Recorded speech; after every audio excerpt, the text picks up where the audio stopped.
Hi guys, सो आज हम second part करेंगे सिंपल पास्ट या पास्ट इंडेफिनिट का, जिसमें कि रूल्स की बात करते हैं। तो सबसे पहले हमें ध्यान रखना है कि इसका हेल्पिंग वर्ब क्या होता है, डिड, राइट। अब पॉजिटिव सेंटेंस में हमें डिड की ज़रूरत नहीं होती, तो पॉजिटिव सेंटेंस अभी तक हम बात करते आ रहे हैं उसी तरह से लगेगा, I went to school, right. अब इसका नेगेटिव या इसका एक दूसरा वर्जन आ सकता है हमारे पास, I did go to school. So I went to school और I did go to school में क्या डिफरेंस है? I went to school focus करेगा कि एक दिन की बात आप स्कूल गए थे, whereas did go to school होता है एम्फेसिस। अगर मैं हिंदी बोलूँ तो गया तो था, राइट। सो जब एग्जामिनर इसके आगे कोई कंडीशन दे तब हमें इसमें फ़र्क करना होता है। तो ये जो क्वेश्चन है, this question is only and only of fill in the blanks. अगर आपको वेंट और डिड गो का ऑप्शन आता है तो ये question fill in the blanks का हो जाता है। इसमें क्या होता है कि वेंट का मतलब होता है मैं गया था और डिड गो का मतलब होता है गया तो था। तो आगे कंडीशन देख के पता चलेगा कि वो आपको प्रेशर डालना है, एम्फेसिस डालना है कि नहीं डालना है, राइट। तो this is our positive sentence. Negative sentence बोलते हैं तो हम क्या बोलते हैं, I did not go to school. Now ये बहुत ही कॉमन एरर है एग्जाम्स में, डिड के साथ वो सेकंड फॉर्म लिख देते हैं। डिड के साथ सेकंड फॉर्म नहीं आ सकती बिकॉज द रूल सेज कि एक सेंटेंस में एक ही पास्ट टेंस होगा। मतलब अगर मैं डिड के साथ वेंट लिख देता हूँ तो इसका हिंदी मतलब क्या हो जाएगा, मैं नहीं गया, और फिर दो बार आप था लगा दीजिए, मैं नहीं गया था, राइट। क्योंकि एक सेंटेंस में एक ही बार था आता है, इसी तरह से इंग्लिश में भी एक सेंटेंस में एक ही बार पास्ट टेंस आता है। So I didn't go to school and I did go to school. तो डिड के साथ कभी भी सेकंड फॉर्म नहीं आ सकती। This is a very common error जो एग्जाम पे दी जाती है। इसको मैं एक बार लिख देता हूँ सो दैट आपको याद रहे। I didn't went to school, ठीक है। तो इसमें हम इसको गलत कराते हैं क्योंकि डिडंट गो होना चाहिए। सो पॉजिटिव सेंटेंस में I went to school and I did go to school. Negative sentence में बस हमको क्या याद रखना है कि डिड नॉट के साथ first form of the verb आनी चाहिए, second form of the verb नहीं आनी चाहिए। फिर रिपीट कर रहा हूँ पिछली क्लास का, ये हमेशा एक बार की बात करेंगे या एक बात को पूरी तरह से ख़त्म करेंगे।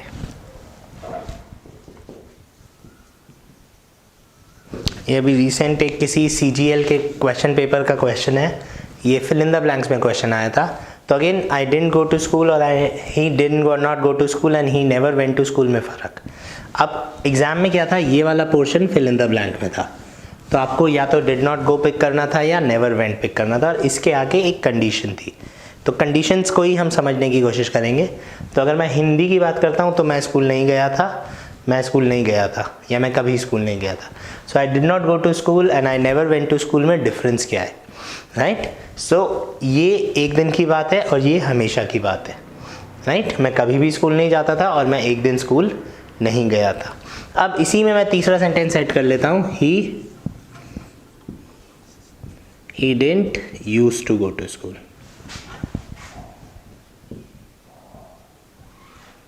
ये हमने यूज टू पिछली बार किया था। यूज टू का नेगेटिव क्या होता है, डिड नॉट यूज टू। ये वाला क्वेश्चन, ये तीन ऑप्शंस हमारे को एग्जाम्स में आए थे, हमें एक पिक करना था। तो यहाँ पे तो बहुत आसान हो जाता है। I did not go to school एक बार की बात, वन टाइम। ये ऑलवेज इन पास्ट, और ये भी यूज टू क्या होता है, पुरानी आदत। आई यूज टू स्टडी, मैं पढ़ा करता था। I didn't use to study, मैं नहीं पढ़ता था। आई नेवर स्टडी, मैं कभी नहीं पढ़ता था। तो इन दोनों में फ़र्क क्या होता है? इन दोनों में ये फ़र्क होता है, आपको अगर नेवर वेंट टू स्कूल और didn't use to go to school में से एक पिक करना है, तो नेवर वेंट टू स्कूल का मतलब होगा कि ये आदमी अनपढ़ है, ये आदमी कभी स्कूल गया ही नहीं, मैं कभी स्कूल नहीं गया। तो अगर मुझे आगे हिंट में पता चल रहा है कि वो आदमी अनपढ़ है तो मैं क्या लिखूँगा, he never went to school. और didn't use to go to school का क्या मतलब है, आपके पापा ने या आपके घर वालों ने या इसके घर वालों ने इसका एडमिशन कराया हुआ था मगर ये कभी स्कूल जाता नहीं था, राइट। कि यार 11वीं 12वीं में कभी स्कूल नहीं जाता था, बंक मार लेता था। I didn't use to go to school, मैं घर से तो निकलता था लेकिन कभी स्कूल नहीं जाता था। So didn't use to go to school में आपका एडमिशन तो हो रखा था लेकिन आप स्कूल नहीं जाते थे। And never went to school में आपने ये काम कभी किया ही नहीं।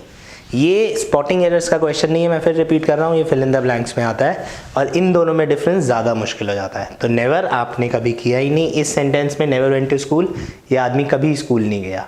Whereas didn't used to go to school में इसका एडमिशन हो रखा था लेकिन ये जाता नहीं था, right. I never smoked, I didn't use to smoke में सेम फ़र्क हो जाएगा।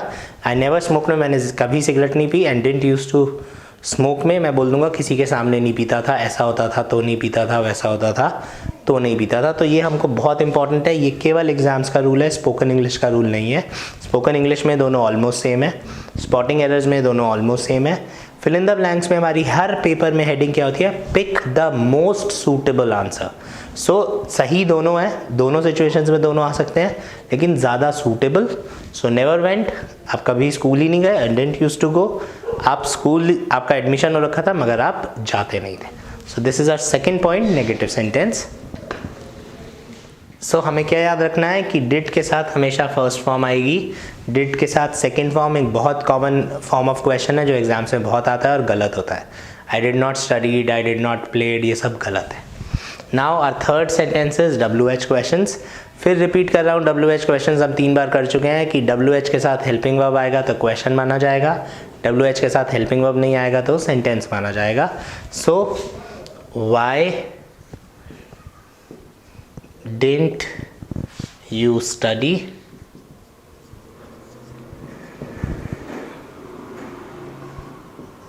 Why you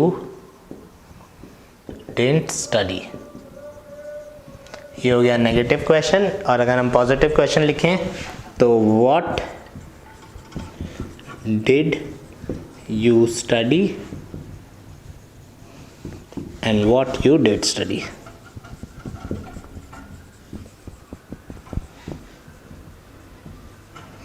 अब क्योंकि पॉजिटिव सेंटेंस में हम लोगों ने बात करी थी, डिड की ज़रूरत नहीं है तो इसको हम रब कर सकते हैं, वाई यू स्टडी। अब अगर एग्जामिनर इन दोनों सेंटेंसेस में ऐसे क्वेश्चन मार्क दे देता है तो आप इसको देखते ही गलत कर देते हैं, क्योंकि WH के साथ हेल्पिंग वर्ब होना ज़रूरी है, तभी वो क्वेश्चन बन पाएंगे।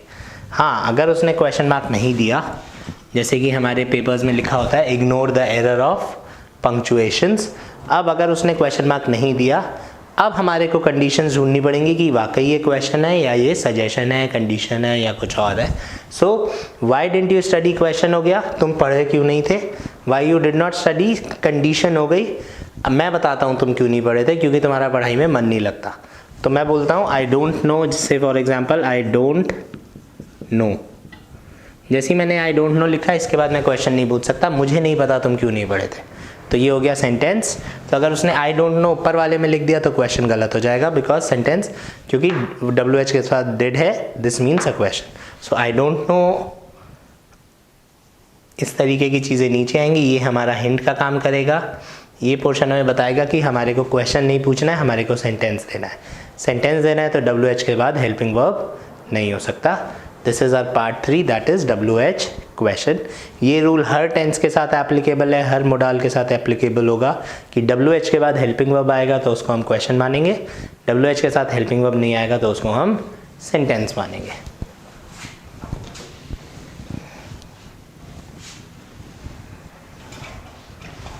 Next is yes no question. Didn't you study and did you study, क्या तुम नहीं पढ़े थे और क्या तुम पढ़े थे।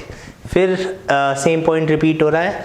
नेगेटिव क्वेश्चन जो है वो क्वेश्चन का काम भी करेगा और एक्सक्लेमेशन का काम भी करेगा। पढ़े नहीं थे क्या, तो पढ़े नहीं थे क्या मैं आपसे क्वेश्चन भी पूछ सकता हूँ और मैं रिएक्ट भी कर सकता हूँ कि आपके एग्जाम में नंबर कम आए, आपको डांटते हुए आपके पापा ने बोला पढ़े नहीं थे क्या इस बार, तो वो आपसे सवाल नहीं पूछ रहे हैं, आप इसका सवाल का जवाब नहीं देने लगेंगे, है ना, वो डांट रहे हैं, आपको पता है। तो this is more of a reaction as well, और ये हमेशा क्वेश्चन का काम करेगा, क्या तुम पढ़े थे। तो these are the 4 types of question जो किसी भी एग्जाम में आते हैं। हर टेंस में सेम रूल्स होते हैं almost. The last part of the chapter is question tags. Question tags क्या होता है, किसी भी तरीके के सेंटेंस में नॉर्मली हम लगा सकते हैं। मैंने लिखा आई did not study, he studied, did you study। तो हमें को क्या देखना है, जो भी हेल्पिंग वर्ब है उसका उल्टा। सो आई डिड नॉट स्टडी, साफ साफ डिड नॉट लिखा हुआ है तो यहाँ पे हम डिड लिख देंगे और इसके आगे हम आई लिख देंगे. This becomes our question tag. He studied. अब ये क्योंकि सिंपल प्रेजेंट में हमें हेल्पिंग वर्ब नहीं चाहिए होता, हमें ध्यान रखना पड़ेगा कि ये सिंपल पास्ट है. सिंपल पास्ट है तो यहाँ पे डिड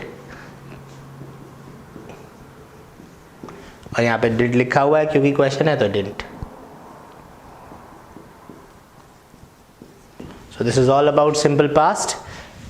इसके बाद हम नेक्स्ट टेंस यूज स्टार्ट करेंगे, present past continuous. One thing in past tense that I will again repeat is हमारे को सिचुएशंस याद रखनी पड़ेंगी क्योंकि पास्ट टेंस में आराम से एग्जामिनर आपको नहीं तो कंफ्यूज कर सकता है. Thank you for now.